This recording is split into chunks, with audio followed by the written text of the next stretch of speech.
तो आज मैं आपसे क्या डिस्कस करने जा रहा हूँ, चैप्टर मोशन। ये हम एग्जाम्पलर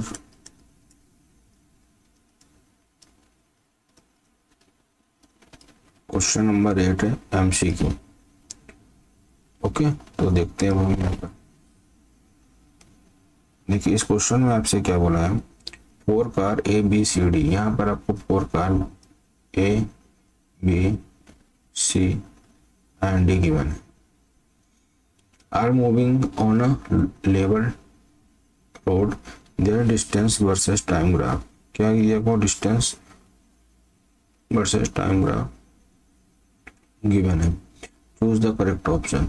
तो एक चीज आपको समझना है, जब भी आपको डिस्टेंस टाइम ग्राफ देगा, ठीक है, तो इसको आप थोड़ा सा मैं आपको एक्सप्लेन कर देता हूँ। देखिए ये क्या है हमारा, मैं यहाँ से एक इस तरह से स्लोप बनाता हूँ, तो समझो यहाँ पर आप जैसे कि हमारा यहाँ तक इस तरह से, इसको इस पॉइंट पे आप देखना है ना, ये चीज, ये हमारा क्या डिस्टेंस है और ये हमारा क्या टाइम है। तो एक चीज ये बताओ, अगर मैं इसको डिस्टेंस लेता हूँ और इसको मैं क्या लेता हूँ, टाइम लेता हूँ, क्या लेता हूँ, टाइम लेता हूँ, तो एक चीज आपने पढ़ी होगी tan theta. tan theta equal to क्या हो जाएगा, 9th क्लास के बच्चों के पास ट्रिग्नोमेट्री नहीं होगी, बट आप ये समझ लो, इसको स्लोप बोलते हैं। क्या बोलते हैं, slope. tan theta equal to क्या हो जाएगा, परपेंडिकुलर अपॉन बेस। इसको बोलते हैं परपेंडिकुलर और इसको बोलेंगे बेस। तो यहाँ से क्या हो जाएगा, डी अपॉन टी। तो डी अपॉन टी क्या हो जाएगा, यहाँ पर डी अपॉन टी क्या होता है, हमारा स्पीड होता है। क्या होता है, स्पीड। तो एक चीज हमें ये समझ में आया, tan थीटा, ठीक है, tan थीटा ये हमारा क्या है, स्पीड है। और tan थीटा ये हमारा थीटा होता है, एंगल होता है। क्या बोलते हैं, एंगल बोलते हैं। तो आप ये समझ लो कि एंगल जैसे जैसे बढ़ता जाएगा, समझो अब ये इस तरह से चला जाए, ठीक है, इसके बाद और इस तरह से चला जाए, ठीक है, जैसे जैसे एंगल बढ़ता जाएगा, ठीक है, तो क्या होगा, स्लोप की वैल्यू बढ़ती जाएगी। ओके, और थीटा बढ़ने से स्लोप अगर आपका क्या हो रहा है, इंक्रीज हो रहा है, तो आपकी स्पीड भी क्या होगी, इंक्रीज हो जाएगी। बात समझ में आ गई। यहाँ पे डायरेक्टली प्रोपोर्शनल है स्पीड की। तो अब इसी कंसेप्ट का यूज हम यहाँ पर करेंगे, ठीक है। तो अब देखिए इसमें, इस क्वेश्चन में देखो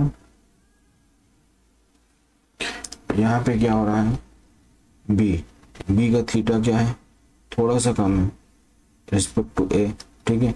ए का क्या है, बी से ग्रेटर है, डी का इन दोनों से ग्रेटर है, और सी का सबसे ज्यादा है। तो यहाँ पे सी की स्पीड क्या होगी, सबसे ज्यादा होगी, डी की उससे कम होगी, फिर क्या होगी, ए, देन सबसे स्लोवेस्ट बी होगा। तो हम ये बोल सकते हैं जो सी की स्पीड होगी, speed of car C greater होगी, किससे ग्रेटर होगी, स्पीड ऑफ कार डी से, और फिर किससे, इसका ग्रेटर होगा किससे, स्पीड कार ऑफ ए से, और इसका क्या होगा। तो ये बात आपको समझ में आ गई होगी। अब देखिए क्वेश्चन क्या बोला आपसे, car A is faster than D, A is faster than D. तो ये आपका क्या हो गया, wrong. Car B is slowest, हाँ, तो कार बी क्या सबसे ज्यादा स्लोवेस्ट है। क्यों स्लोवेस्ट है, क्योंकि इसका स्लोप क्या है, सबसे कम है। तो होप सो आपको ये सारी चीजें समझ में आ गई होंगी। इस क्वेश्चन का आपको ये कंसेप्ट भी समझ में आ गया होगा कि किस तरह से मैं अपनी अप्रोच को बढ़ा रहा था। तो आप ध्यान रखिए, जिसका एंगल ज्यादा होगा, थीटा मतलब आपको जैसे हो गया 60 डिग्री हो सकता है, 30 डिग्री हो सकता है, ओके, 15 डिग्री हो सकता है।